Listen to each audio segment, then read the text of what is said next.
Assalamualaikum warahmatullahi wabarakatuh. Perkenalkan, nama saya Raffi Fali Ibrahim Fidausi, mahasiswa Politeknik Pembangunan Pertanian Malang, Prodi Penyuluhan Peternakan dan Kesejahteraan Hewan. Di sini saya akan menerangkan dan memberikan penjelasan mengenai koperasi dan kemitraan peternakan. Sumber dari buku Kapita Selekta Agribisnis Peternakan dari Insinyur Sutawi MP. Pengembangan koperasi perunggasan. Yang pertama yakni pada tahun 1974, koperasi pertama yakni Koperasi Produksi Peternakan Unggas Jakarta atau disingkat dengan KPPUJ. Merupakan koperasi produksi perunggasan yang tidak hanya bergerak di sektor budidaya, tetapi juga pengandaan saprona, pemotongan ayam, dan juga pemasarannya. Berlanjut pada tahun 1996, ada pelopor koperasi unggas modern, yakni di peternak-peternak daerah Bogor yang pada 28 Agustus 1996 lalu meresmikan berdirinya Koperasi Peternak Unggas Kujang Lestari.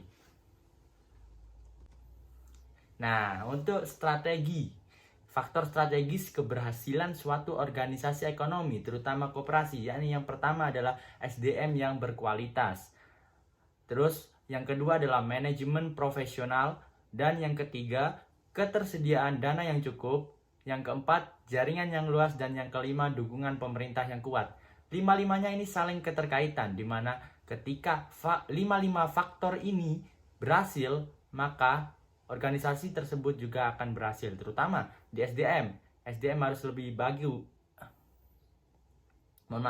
Untuk SDM harus lebih bagus, lebih berkualitas, dan dalam memanajemen organisasi juga harus profesional, gak main-main. Tata kelolanya profesional. Terus untuk masalah support dana juga harus cukup, karena memang kelangsungan dari organisasi atau koperasi berawal dari dana yang cukup. Nah, setelah ketiga itu ada, maka ada dua faktor, yakni jaringan yang luas, dukungan pemerintah yang kuat. Di sini akan menjadi organisasi yang berhasil ketika lima faktor ini akan dilaksanakan dengan baik.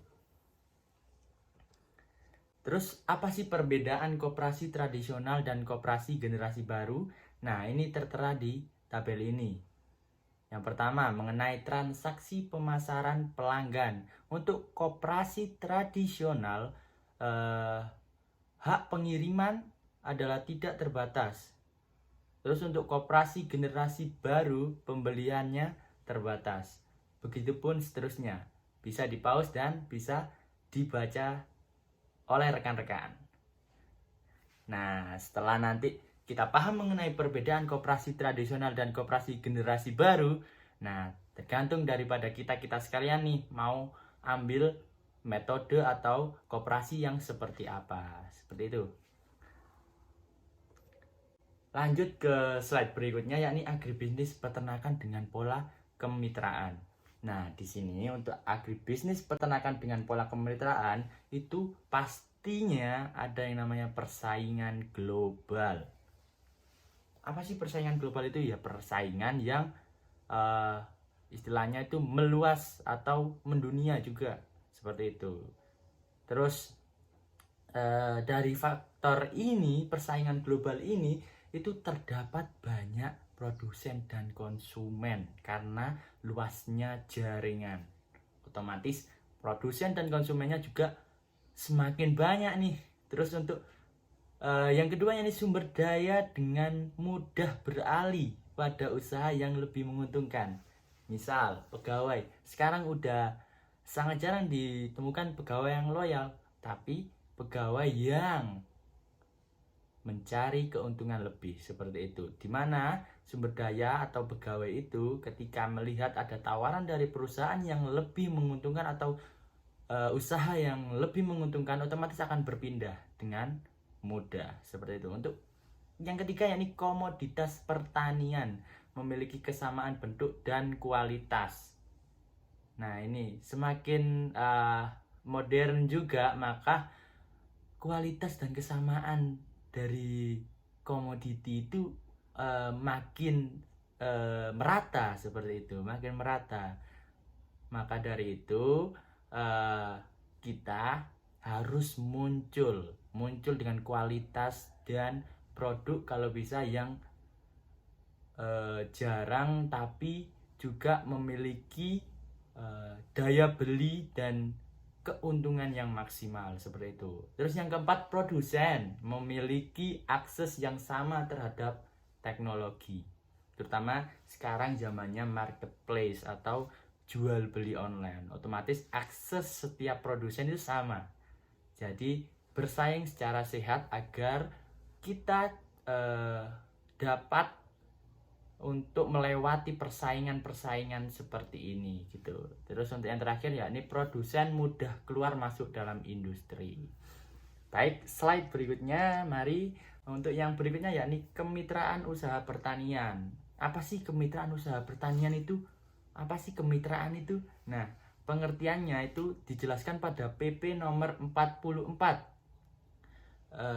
garing 1997 tentang kemitraan. Yakni kemitraan adalah kerjasama antara usaha kecil dengan usaha menengah dan atau usaha besar disertai pembinaan oleh usaha menengah dan atau usaha besar dengan memperhatikan, saling memperkuat dan saling menguntungkan. Untuk yang kedua yakni Kementan nomor 940 garing 1997 tentang pedoman kemitraan usaha pertanian. Nah, kemitraan usaha pertanian adalah kerjasama usaha antara perusahaan mitra dengan kelompok mitra di bidang usaha pertanian. Lanjut.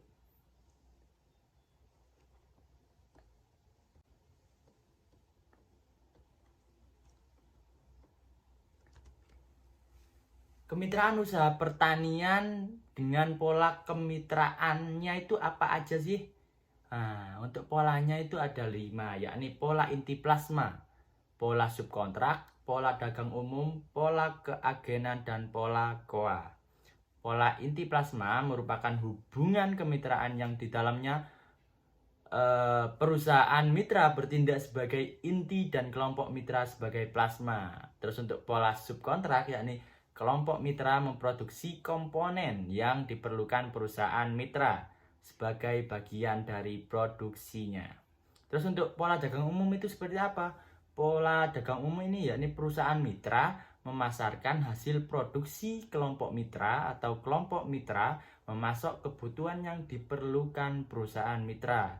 Terus ada lagi pola keagenan, yakni kelompok mitra diberi hak khusus untuk memasarkan barang dan jasa usaha perusahaan mitra.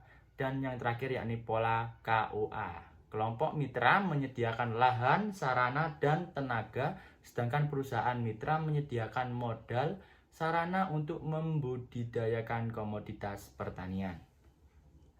Berikutnya, kemitraan usaha pertanian itu manfaatnya apa sih? Yang pertama, bagi produsen nih. Bagi produsen, yang pertama yakni stabilitas pendapatan atau income stability.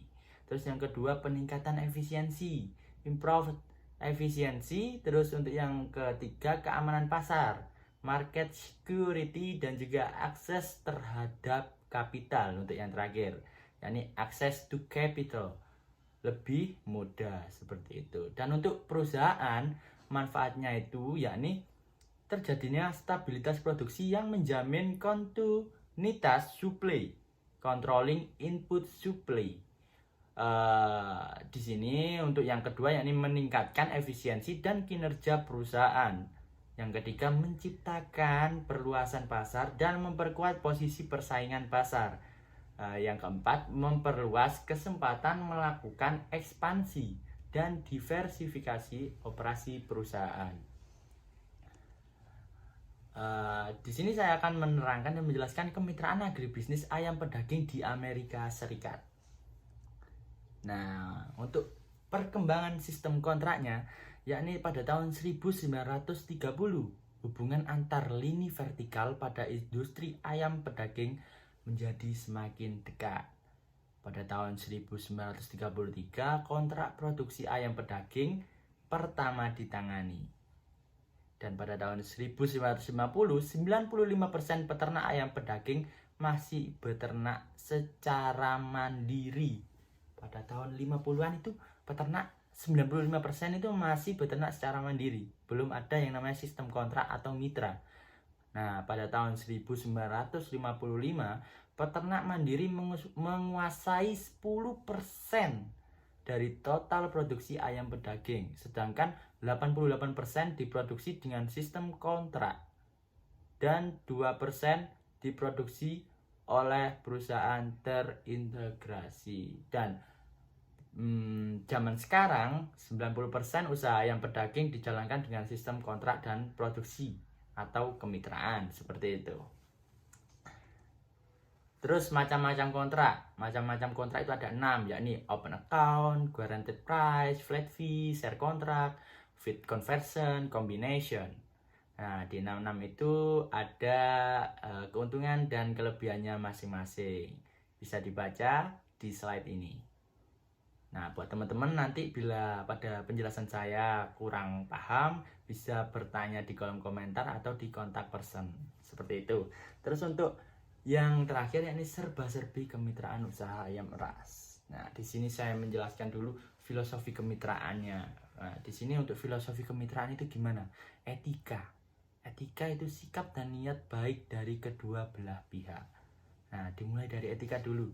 Ketika sikap dan niatnya udah berbeda, otomatis di kemitraan nanti pun juga pasti akan mengalami kendala seperti itu. Terus untuk yang kedua yakni keuntungan, keselamatan, ketahanan, dan kesejahteraan menurut adanya keahlian dan penguasaan teknologi. Dan yang terakhir yakni keadilan. Nah, ini yang paling penting, keadilan. Memuat kedudukan yang setara antara perusahaan dengan peternakan rakyat serta menghasilkan mufakat, seperti itu. Nah, di sini mungkin sebagai penutup konsep pakar yakni dari Profesor Soeharto Prawirokusumo, di mana kemitraan itu fleksibel. Artinya apa? Artinya adalah kemitraan yang terbaik adalah di mana plasma menerima risiko terkecil. Konsep kemitraan adalah win-win solution, di mana semua harus diperhitungkan untung ruginya, kerjasama harus tertulis dan disepakati bersama, dan dalam kurun waktu tertentu dievaluasi kembali karena komoditas perunggasan masih fluktuatif, seperti itu. Jadi mungkin seperti itu. Terima kasih banyak buat teman-teman sekalian yang sudah mendengarkan saya dari awal sampai akhir di mungkin 10 menit ini. Terima kasih. Bila ada pertanyaan silakan hubungi Instagram saya @rafifali_22.